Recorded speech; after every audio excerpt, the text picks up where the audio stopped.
Throughout my life as an educator, I have considered myself an open, progressive woman in terms of race and accessibility and making sure that everybody has the opportunities they need to be everything they can be. Born and raised in Fort Lauderdale, Florida. My family is from the island of Haiti, so I identify as Haitian African American. I grew up in a community enclave of Haitian people and really got to experience and also befriend a lot of people from different cultures and from different places.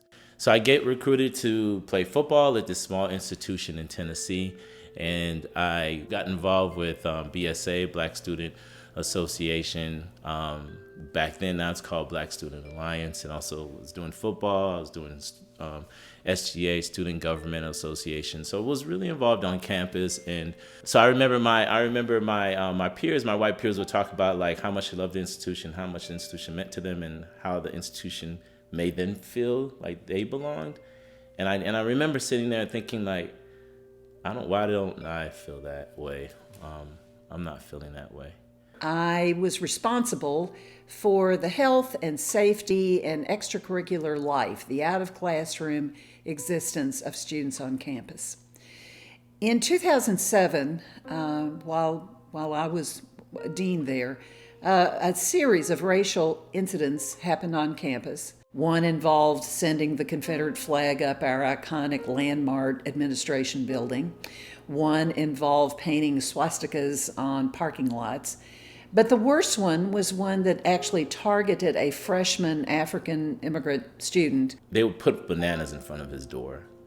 And if you know that there's historically Black people have been characterized and compared to primates. And at the time, I heard about it and was horrified, and I got out my harassment incident report form, and I called him to my office, and we filled it out. And I said, do you have any idea who may have done this? And of course he didn't know who had done it. And we interviewed from students and we were getting nowhere. In the meantime, what I didn't really appreciate was that students of color across campus were noting this and watching very carefully to see how we reacted, what my response was, what the president of the institution was going to do. And we weren't doing much of anything publicly. We told administration, but we didn't feel like they were responding as they should have. And at this point, we're feeling unsafe on campus. The instructions from board members and my president and other cabinet members were tamp this down, make it go away. And Black students are refusing to go to class. Black athletes are refusing to go to practice. And the president is saying, fix this, do something with your students, Vandy.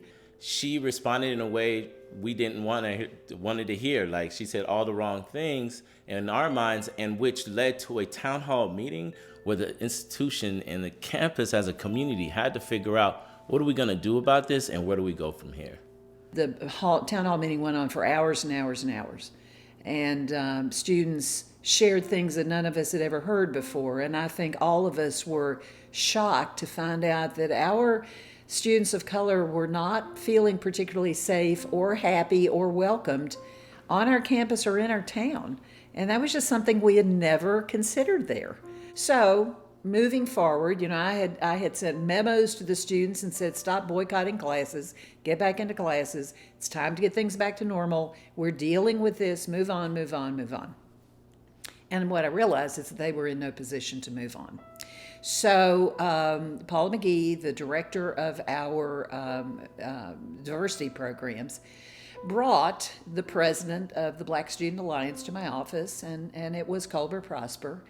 And I don't know what emotions went through my mind at that time. I know a lot of fear because I thought, okay, this issue is not going away, and this young man has a lot of power among students on campus, and he could really blow up my happy little campus here. But I also knew I couldn't ignore him, and I knew that I needed to hear what he had to say. So she walked out, closed the door, and he and I sat there for minutes, and neither of us said anything. He looked every bit as uncomfortable as I did. And finally, I took a deep breath and said, well, Colber, what's on your mind? at this time, I'm experiencing what Dr. William Cross in his Black Identity Development Model, like this encounter phase, this phase of like when you find out what it means to be a Black person in this country. And all these emotions, all these of the anguish, the fear, the abandonment, the irresponsibility of these administrators, I thought it was preposterous. I thought it was ridiculous. And I wanted Vandy to feel me, but I knew she couldn't feel me because she didn't have that direct experience. But I wanted to feel the lack thereof, not having that direct experience, feel that. And I didn't trust her because y'all wasn't doing anything prior to this. And y'all was silent. And I didn't expect anything. And to know because I wasn't only feeling what I was feeling what my friends were feeling. The Black males and the other Black students that came in with me, and when I came in 2004 and it's 2007, it's 2 of us left. Why are they gone? Why are you all going over and beyond for white students but not looking out for us?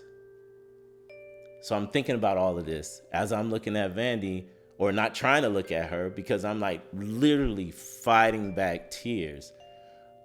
But also I knew that I had to talk to her. I was a leader, and in order for progress to happen, I would have to talk to her, even if I didn't trust her. It's going in. I mean, I'm not saying that she was the enemy, but at the same time, like, call a spade a spade. And all of a sudden, I realized that what was going on between us was very important, that it might be the most important thing that I had ever experienced as a dean or as a principal. It was the beginning of hours and hours and days of conversations that have extended over for the past, 14 years, as our friendship, relationship, and now we are business partners grew. I am so grateful to him for being vulnerable, but also being patient enough to teach me what I thought I knew that I didn't know. He and I developed together, by dreaming together, some amazing programs at that college, which still are in place. And you have to understand that campus was 200 years old and had a strong history of racial justice. Everybody assumed that there were no continuing problems, that the issue of race was over.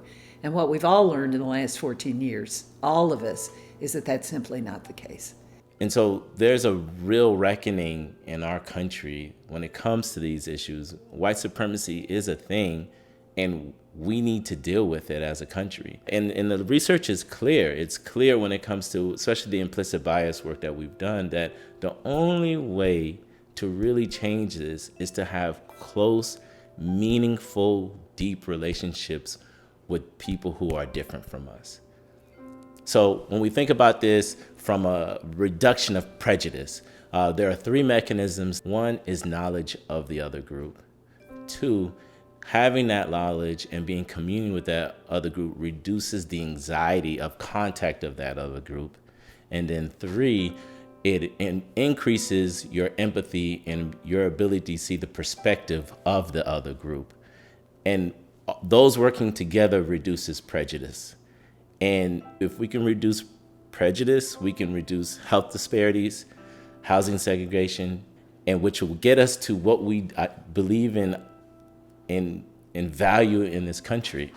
And if we're not willing to get uncomfortable for that, then what are we willing to do?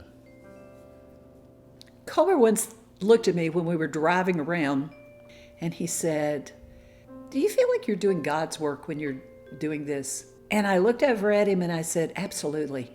I think we are making the world a better place."